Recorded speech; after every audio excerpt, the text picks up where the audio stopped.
মাওলানা মতিউর রহমান নিজামী বাংলাদেশ জামাতে ইসলামীর দলনেতা বা আমির ছিলেন।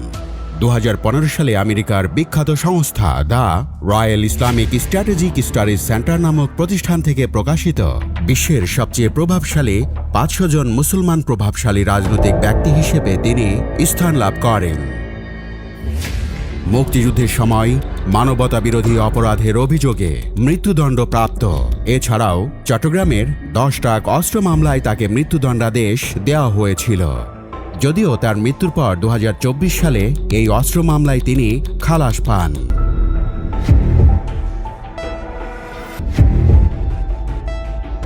ইনি জামাত ইসলামীর সমর্থনে 1991 ও 2001 সালে সংসদ সদস্য নির্বাচিত হন এবং বাংলাদেশ সরকারের কৃষি ও শিল্প মন্ত্রণালয়ের মন্ত্রী হিসেবে দায়িত্ব পালন করেন।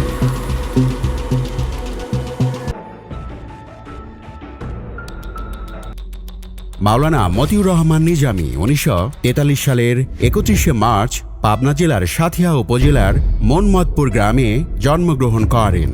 তার পিতা মরহুম লুৎফর রহমান খান। নিজ গ্রাম মনমতপুর প্রাইমারি স্কুলে তার লেখাপড়ার হাতেখড়ি। এরপর সাঁথিয়ার বয়েলমারি মাদ্রাসা হয়ে পাবনার শিবপুর তোহা সিনিয়র মাদ্রাসা থেকে আলিম পরীক্ষায় প্রথম বিভাগে সমগ্র বোর্ডে 16তম ও 1961 সালে একই মাদ্রাসা থেকে ফাজিল পরীক্ষায় প্রথম বিভাগে উত্তীর্ণ হন। 1963 সালে মতিউর রহমান নিজামী অন্যতম শ্রেষ্ঠ দ্বীনী শিক্ষা কেন্দ্র মাদ্রাসা আলিয়া ঢাকা থেকে মাদ্রাসা শিক্ষা বোর্ডের অধীনে কামিল পরীক্ষায় ফিকহ শাস্ত্রে প্রথম শ্রেণীতে দ্বিতীয় স্থান লাভ করেন। পরবর্তীকালে তিনি ঢাকা বিশ্ববিদ্যালয়ে ভর্তি হন এবং 1967 সালে কৃতিত্বের সাথে গ্রাজুয়েশন ডিগ্রি লাভ করেন। ব্যক্তিগত জীবনে নিজামী 1974 সালের 16 সেপ্টেম্বর শামসুন্নাহারের সাথে বিবাহ বন্ধনে আবদ্ধ হন। শামসুন্নাহার ঢাকার মানারাত ইন্টারন্যাশনাল কলেজের অধ্যক্ষ হিসেবে দায়িত্ব পালন করেছেন এবং তিনি বাংলাদেশ জামাত ইসলামীর মহিলা বিভাগের সাবেক সেক্রেটারি।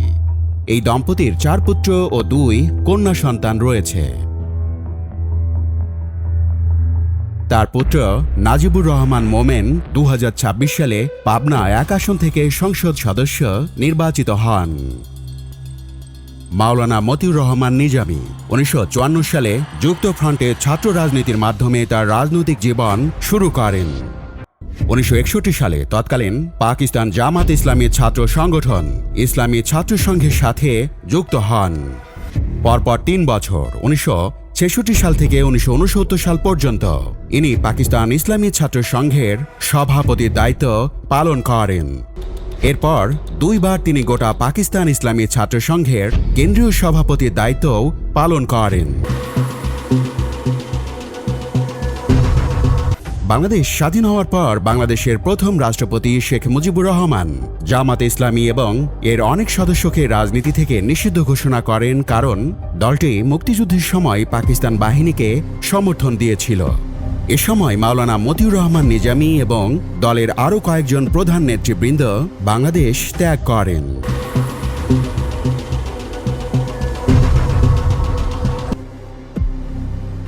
(1975 সালে সামরিক বাহিনীর সদস্যদের হাতে শেখ মুজিবুর রহমান নিহত হওয়ার পর 1977 সালে একটি অভ্যুত্থানের মাধ্যমে জিয়াউর রহমান ক্ষমতায় আসেন। তিনি 1978 সালে শীর্ষ জামাত নেতা যেমন গোলাম আজম ও নিজামীকে বাংলাদেশে ফিরে আসার অনুমতি দেন। তারা পুনরায় জামাত ইসলামীকে পুনরুজ্জীবিত করেন এবং এটি দেশের সবচেয়ে বড় ইসলামী রাজনৈতিক দলে পরিণত হয়। মাওলানা মতিউর রহমান নিজামী দলের হয়ে গুরুত্বপূর্ণ দায়িত্ব পালন করেন এবং জামাতের ছাত্র সংগঠন ইসলামী ছাত্র শিবিরকে সংগঠিত করেন। 1978 থেকে 1982 সালে ইনি ঢাকা মহানগরীর আমির ও কেন্দ্রীয় নির্বাহী পরিষদের সদস্য হিসেবে দায়িত্ব পালন করেন। 1983 থেকে 1988 সাল পর্যন্ত জামাত ইসলামীর সহকারী সেক্রেটারি জেনারেল হিসেবেও দায়িত্ব পালন করেন। 1988 সালের ডিসেম্বরে সেক্রেটারি জেনারেল হিসেবে দায়িত্ব নেন এবং তিনি 2000 সাল পর্যন্ত দায়িত্ব পালন করেন। 1991 সালে তিনি জামাতে ইসলামীর হয়ে সংসদীয় আসন পাবনা 1, যা সাথিয়া বেড়া থেকে সংসদ সদস্য নির্বাচিত হন এবং 1994 পর্যন্ত সংসদে জামাতের প্রতিনিধিত্ব করেন। 1996 সালের নির্বাচনে তিনি তার প্রার্থিতা হারান এবং আওয়ামী লীগের অধ্যাপক আবু সাইদ তার আসন থেকে নির্বাচিত হন। 2001 সালে গোলাম আজমের উত্তরসূরি হিসেবে নিজামী বাংলাদেশ জামাত ইসলামীর আমির হিসেবে দায়িত্ব পান। একই বছর নিজামী বিএনপির সাথে 4 দলীয় ঐক্যজোট গঠন করেন এবং তার নির্বাচনী এলাকা পাবনা 1 থেকে জাতীয় সংসদ সদস্য নির্বাচিত হন। 2001 থেকে 2003 সাল পর্যন্ত তিনি কৃষি মন্ত্রী ও 2003 থেকে 2006 সাল পর্যন্ত শিল্প মন্ত্রীর দায়িত্ব পালন করেন।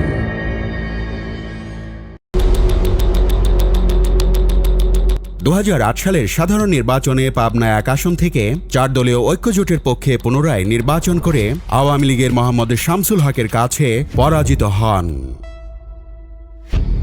2008 সালের মে মাসে বাংলাদেশ দুর্নীতি দমন কমিশন নিজামী সহ আরও কয়েকজন রাজনীতিবিদের নামে গ্যাটকো দুর্নীতি মামলা করেন।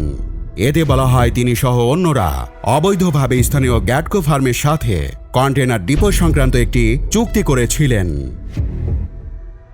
নিজামী সহ আরও 12 জনের নামে এই মামলায় 2008 সালের 15 মে গ্রেপ্তারি পরোয়ানা জারি করে আদালত। নিজামী সহ অন্যদের বিরুদ্ধে অভিযোগ ছিল কোম্পানিটি শর্ত না পূরণ করা সত্ত্বেও আসামিরা তাদের টেন্ডার গ্রহণ করেছিলেন, আর এই চুক্তির ফলে বাংলাদেশ সরকারের 100 মিলিয়ন টাকার উপরে ক্ষতি হয়েছিল। নিজামী অভিযোগ অস্বীকার করেন এবং বলেন মামলাটি রাজনৈতিকভাবে করা হয়েছে। তিনি 2 মাস পর জামিনে মুক্তি পেয়েছিলেন।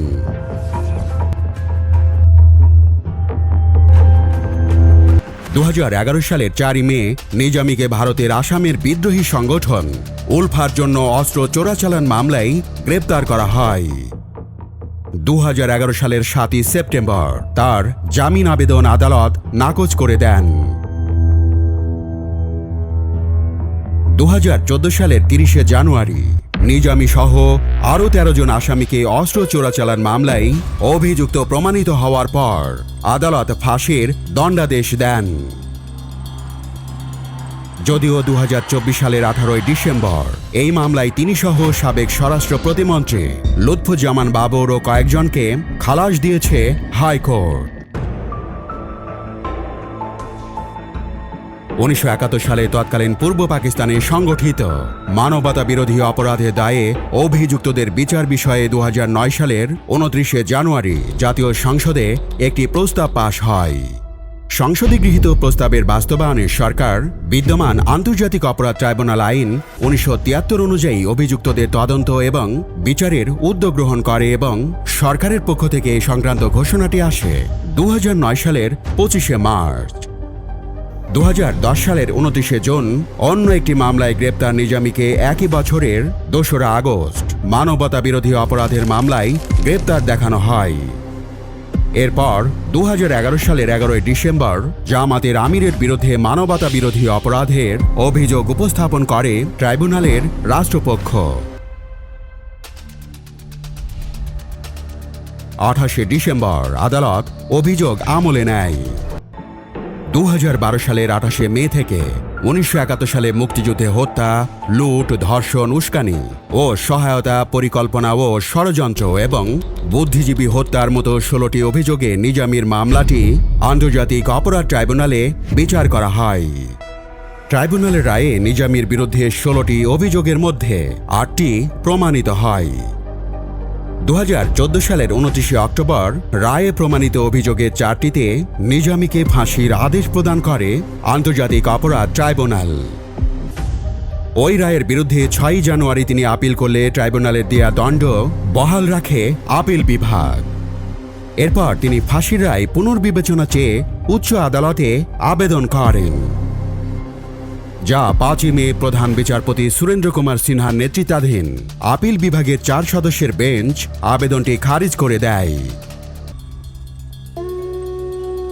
মানবতা বিরোধী অপরাধের দায়ে দোষী সাব্যস্ত হয়ে মৃত্যুদণ্ডাদেশ পাওয়ার পর 2016 সালের 11 মে বুধবার রাত 12:10 পুরাতন ঢাকা কেন্দ্রীয় কারাগারের ফাঁসি কাস্টে ঝুলিয়ে নিজামীর মৃত্যুদণ্ড কার্যকর করা হয়।